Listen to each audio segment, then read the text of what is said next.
Le FNDC, la coalition d'opposants qui lutte contre le troisième mandat, n'ont pas dit encore leur dernier mot. La trêve des manifestations observées par les opposants à cause du déroulement des examens nationaux prendra fin le 31 août 2020. Ces derniers jours, le FNDC a commencé de renouer le contact avec ses troupes à la base pour la phase décisive de sa lutte. Mais pour gagner ce pari, une chose reste claire. Il faut dissocier les différentes positions de ses membres. D'une part, entre les leaders des partis politiques membres du FNDC qui ont des ambitions politiques et d'autre part, les membres du front qui portent les revendications de la population à la base plus haut. Ces derniers temps, on constate une sorte d'antagonisme de concurrence entre les partis politiques membres du FNDC concernant l'approche à prendre par rapport à l'élection présidentielle du 18 octobre 2020. Certains leaders politiques prônent le boycott du scrutin présidentiel si tous les points de revendication ne sont pas satisfaits.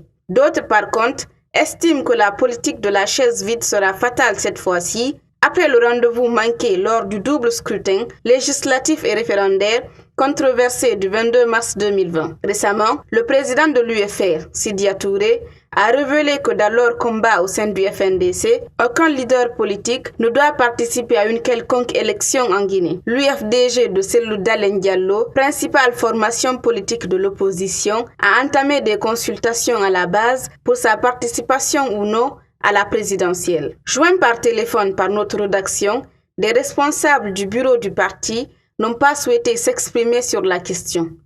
Je ne me prononce pas sur des questions fondées sur des rumeurs. La question de notre participation ou non à l'élection présidentielle est une affaire interne que je ne mettrai jamais à la place publique.